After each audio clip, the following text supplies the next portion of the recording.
ආයුබෝවන් වණක්කම් දරුවනේ මම අද 7 ශ්‍රේණියේ දරුවන්ට කියලා දෙන්න හදන්නේ 7 ශ්‍රේණියේ දෙමළ පෙළ පොතේ තියෙන පටුන.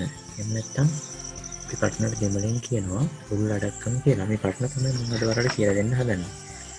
අපි බලමු කොහොමද පාඩමෙන් පාඩම ඉස්සරහට යන්නේ කියලා. පළවෙනි පාඩමේ තියෙනවා එනදු නන්බර්හල්. පාඩමේ නම තමයි එනදු නන්බර්හල්. එනදු කියන්නේ මගේ, නන්බර්හල් කියන්නේ මිතුරෝ. මගේ මිතුරෝ තමයි පළවෙනි පාඩම වෙන්නේ. පළවෙනි පාඩම වෙන්නේ මගේ මිතුරෝ. ඊළඟ දෙවෙනි පාඩමට අපි කියලා බලමු මොකද්ද දෙවෙනි පාඩම කියලා. 7 ශ්‍රේණියේ පෙළ පොතේ තියෙන දෙවෙනි පාඩම තමයි වනන්. වනම් කියන්නේ වනය කියන අදහස. වනම් කියන්නේ වනය කියන අදහස. මේකට සමාන පදයක් විදිහට අපිට කාඩු ගන්නත් පුළුවන්. සමාන පදයක් විදිහට අපිට කාඩු භාවිතා කරන්න පුළුවන් වනම් කියන එකට. අපි බලමු තුන්වෙනි පාඩම මොකක්ද ඔයගොල්ලන්ට 7 ශ්‍රේණියේ පෙළ පොතේ තියෙන්නේ කියලා. තුන්වෙනි පාඩම විදිහට තියෙන්නේ විඩින්දු විට්ටදු. විඩින්දු විට්ටදු. මොකද මේ විඩින්දු විට්ටදු කියන්නේ? විඩින්දු විට්ටදු කියන්නේ එළිය වැටුණා. එහෙම නැත්නම් අපිට සරලව ගත්ත හැකි ඉර උදා වුණා කියලා. එළිය වැටුණා. නැත්නම් ඒක තවත් අර්ථයක් තමයි ඉර උදා වුණා කියන එක. ඒක තමයි තුන්වෙනි පාඩම විදිහට 7 ශ්‍රේණියේ දුර පුතාලට තියෙන්නේ. අපි බලමු එහෙනම් ඊළඟට 4 වෙනි පාඩම මොකක්ද කියලා. 7 ශ්‍රේණියේ පෙළ පොතේ තියෙන 4 වෙනි පාඩම තමයි ශ්‍රී විහාරුක්කුච් සෙල්වෝම්. ශ්‍රී විහාරුක්කුච් සෙල්වෝම්. ශ්‍රී විහාරයට යමු. මේ සෙල්වෝම් කියන එකෙන් තමයි සෙල්වෝම් කියන පදේ හැදෙන්නේ. අනාගත කාල ක්‍රියාපදයක් සෙල්වෝම්. ඒක හැදෙන්නේ සෙල්ලුංගල් කියන එකෙන්. ශ්‍රී විහාරයට යමු. මේක අපි හිතනවා සිංහල ළමයි මේ විහාරය කියන්නේ මේ පන්සලක් කියලා. දැන් මේ විහාරය කියලා නම තියෙන්නේ කඩයකට, ආපන ශාලාවකට. ශ්‍රී විහාරයක සෙල්වම් කියන්නේ ශ්‍රී විහාරයට නැත්නම් ආපන ශාලාවට යමු කියන අදහස. අපි බලමු 7 වෙනි ශ්‍රේණියේ 5 වෙනි පාඩම විදිහට මොකද්ද ඔයගොල්ලන්ට ඉගෙන ගන්න තියෙන්නේ කියලා. 5 වෙනි පාඩම තමයි දරුවනේ නාන් රසිත කදේ. නාන් රසිත කදේ. මම රස විඳපු කතාව. මා රස විඳපු කතාව තමයි ඕගොල්ලන්ට 5 වෙනි පාඩම විදිහට දෙමළ පොළ පොතේ සඳහන් වෙන්නේ.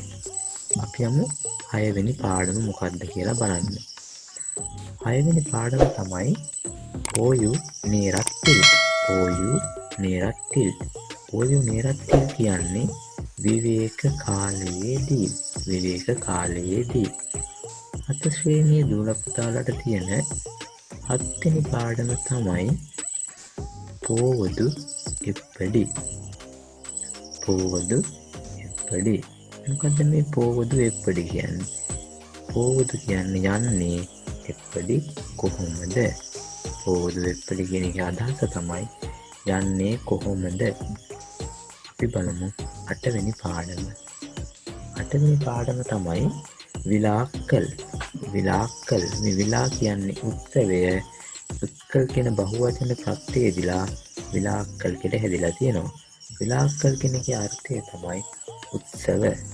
අපිට මේකට සමාන පදයක් විදිහට පණ්ඩිහි භාවිතා කරන්න පුළුවන්. විලාක්කල් වලට සමාන පදයක් පණ්ඩිහි. 9 වෙනි පාඩම තමයි පෙළ පොතේ තියෙන සින්නවනායි නාන් ඉරුන්දු. සින්නවනායි නාන් ඉරුන්දු. මේ සින්න කියන්නේ පුංචි. සින්නවනායි පුංචි කාලේ නාන් මම ඉරින්දු සිට. පුංචි කාලේ සිටන් මම තමයි මේකේ අර්ථය. ඒක තවත් චුට්ටක් ගැඹුරින් කතා කරනවා නම් පුංචි කාලේ සිටන් මම ලොකු වුණාම කවුද වෙන්නේ කියලා අපි පුංචි හිතන් ඉන්නම ලොකු වුණාම මෙහෙම කෙනෙක් වෙනවා. මම ડોක්ටර් කෙනෙක් වෙනවා. මම වෛද්‍යවරයෙක් වෙනවා. මේක තමයි පුංචි කාලේ සිටන් මම තමයි මේකේ අර්ථය.